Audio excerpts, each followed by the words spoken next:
Hello friends, Jim here. In this video, I'm not going to be, imparting any scientific information, but to discuss a problem. And the problem, as we see here in this headline, which was published on the online publication phys.org, Arctic cooperation at a standstill because of Russia's war in Ukraine. So, this is the Arctic region. This big pile over here is Russia, via Zemlya, right? You start seeing parts of, there's Norway right about there, Svalbard, Greenland, Canada, and of course Alaska. So what's going on? A new ZOIS report analyzes the various effects of Russia's war against Ukraine on the Arctic region. The authors also assess how a baseline of coordination with Russia on the vital issues of security and climate change could be re-established for the sake of the common good. The full-scale Russian invasion of Ukraine on 24 February 2022 came as a surprise, but also brought fundamental changes to the Arctic regions. In the months after the invasion, Western Arctic states suspended most economic and scientific cooperation with Russia, and the Arctic Council, the region's key intergovernmental forum, is currently unable to function as an interface between science and politics. International Arctic researchers are now cut off from more than 60% of their research region, and data exchange with former Russian partners is impossible. International Arctic researchers. You might as well have said the International Arctic Research Center, or IARC, on the campus of University of Alaska Fairbanks, where I used to work. Because,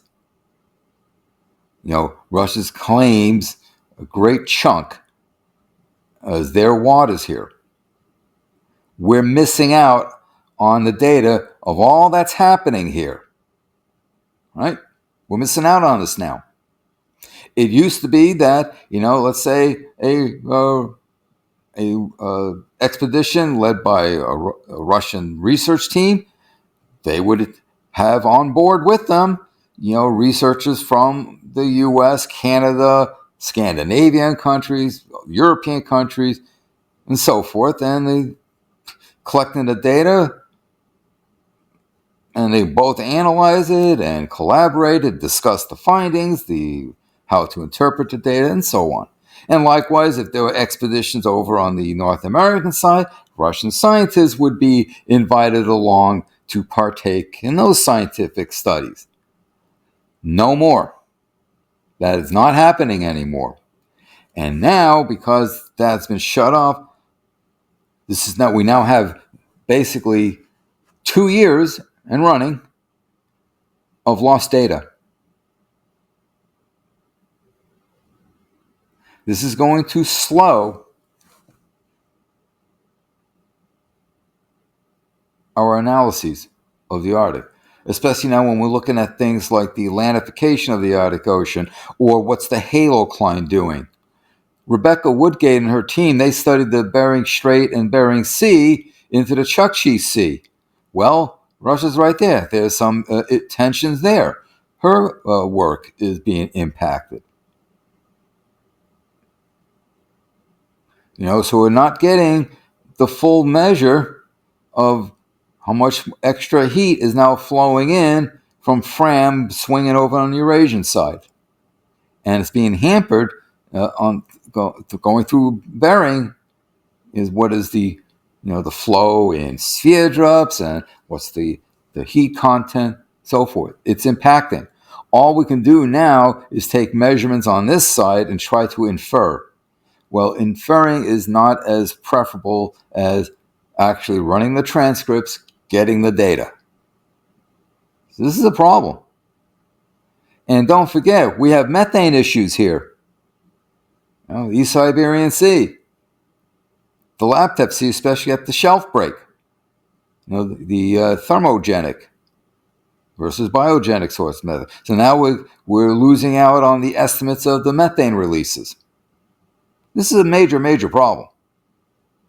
And it hinders our analyses, our modeling.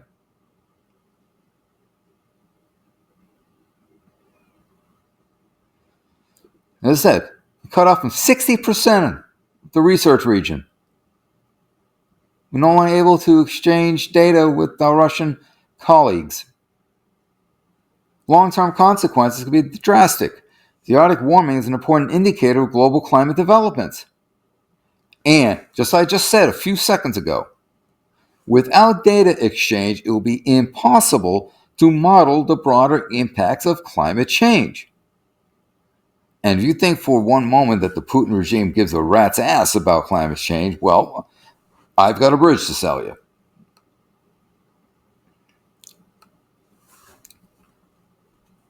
Given the urgency of the climate crisis, the authors of this report recommend that data exchange can be facilitated by non-state third parties like the Intergovernmental Panel on Climate Change, IPCC, or the International Council for the Exploration of the Sea, or ICES. IPCC, as we know, is very, very political. Of the two, I would prefer ISIS to be the go-between, to be honest. So what about the security of the Arctic? That dilemma is older than the war. Rising political and military tensions in the Arctic predate the full-scale invasion of Ukraine and stem from Russia's assertion of its perceived security needs in the region. Remember, Russia says that it has no borders. So it wants to take over everything. And, just to go back up here for a moment, right? Alaska, Russia, right? Very close to each other. There are actually billboards in Russia that say Alaska, Nasha, which means Alaska is ours. So Putin wants Russia back. So, the remilitarization and resecuritization of the Arctic that the Putin regime has pursued over the last 20 years have prompted countermeasures by Western Arctic states. Now caught up in it, the war that it brought onto itself, Russia is hard-pressed to realize its great power ambitions in the Arctic and is increasingly resorting to nuclear rhetoric and hybrid threats.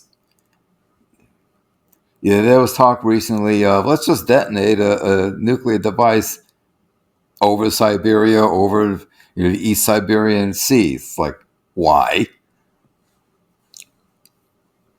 While the likelihood of military escalation in the region is low, the authors stress the need for an Arctic military code of conduct. In the meantime, existing bilateral treaties from the Cold War era on crisis communication and the prevention of military escalation should be reactivated. Well, the Putin regime, Putin himself basically act like, everything is everyone else's fault. Nothing, he's to blame for nothing. He's always the victim. I don't see that happening. What about energy politics? Geopolitics in the Arctic? Well, the bifurcation of the Arctic into the Russian Asian Arctic and the European North American Arctic is becoming apparent. When Western sanctions led some Western firms to disengage from the Russian energy market, Russia looked to non-Western countries like China and India for investments, skilled labor, and technology it requires so that it could complete the various energy projects it has in the Arctic. For Western Arctic states, energy independence from Russia was a priority, and Norway has become the EU's main gas supplier. In a two-pronged strategy necessitated by the war, these states are continuing to develop fossil fuels while also supporting renewable energy projects. And that's something, I want to pause here for a moment. The war, all the military equipment being used runs on fossil fuel. Whether it's in Russia or Europe, what have you, the capture, the refinement of fossil fuels and the burning of fossil fuels has actually increased, adding more pollution, making things much, much worse. They're doing this because of stopgap strategies while they try to develop the renewables on a larger scale. But how many times have you heard me discuss about energy demands, human population, and so forth?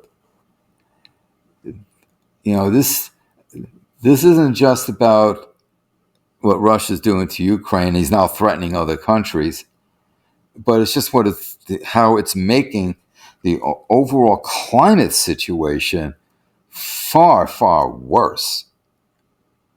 And any chances of mitigation, it's frustrating to think about. And then when you think about the lag effects, we're not going to feel all this crap until another 10, 15 years at least. And it'll continue to be, the impacts will continue for many decades afterwards. How is this impacting the indigenous peoples of the Arctic? Well, their vulnerability is increasing. So even before 2 years ago, February 2022, Arctic indigenous populations were a particularly vulnerable segment of the Arctic population. Their problems have now been compounded by the war in Ukraine. With the paralysis of the Arctic Council, they have lost their main platform for multilateral engagement in the region. They are also feeling the effects of war-related inflation. Energy supply issues interrupt the supply chains. Indigenous communities in the Russian Arctic have, moreover, been particularly focus of Russia's recruitment policy. In other words, when you hear about the meat waves and the horrific death toll taking place in Ukraine, they're pulling from the indigenous populations, from the poor region, promising money they will never see in their an income they'll never realize in their lifetime, but only to be slaughtered for no damn reason. So this is horrific all around. A disproportionately high number of men from these communities have died in Ukraine. There are hopes that under the current Norwegian chairship of the Arctic Council, this governance body will renew its efforts to advocate for their rights. With the Arctic Council is comprised of basically the circumpolar nations, as well as the various indigenous groups, where we welcome and ask for their input. They are very much part of policy making, decision making. This is all being compromised.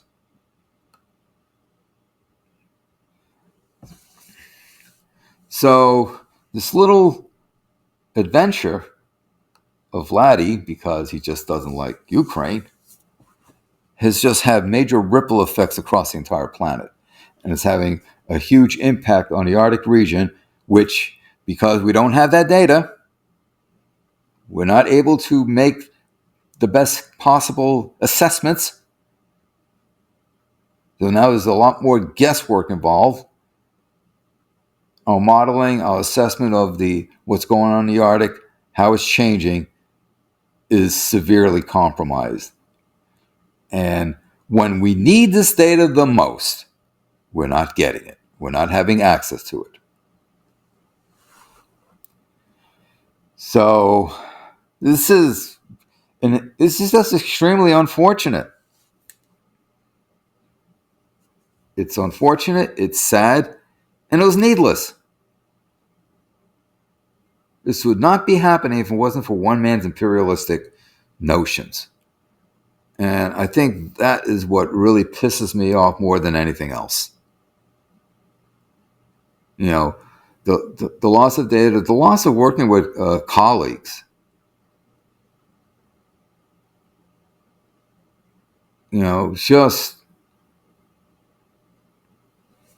Just terrible.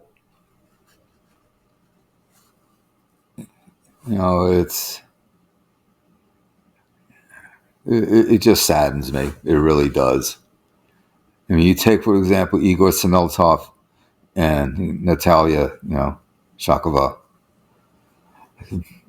Because of funding issues, but basically they received promotions. They moved back to Russia, quite a few years ago. They're now stuck there.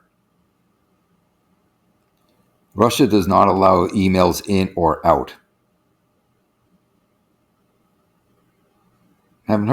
We haven't heard from them. Igor Polyakov actually came very close to moving back to Russia several years ago.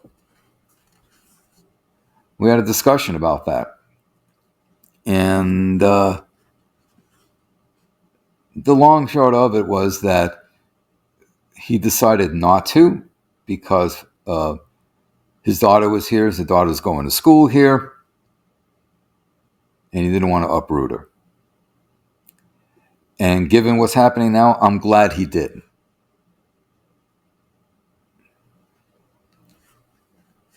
So he turned down would have been a pretty decent position, but in his case, I think it has worked out for the best. But and it's not just there's a whole bunch of other Russian scientists. We're all dismayed at what the hell has happened.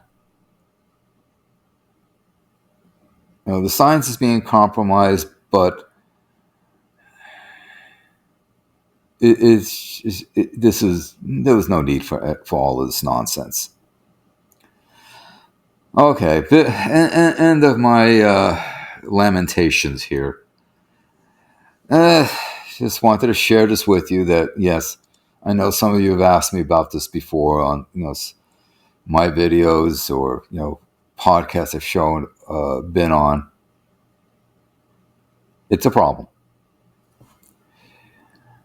Until next time.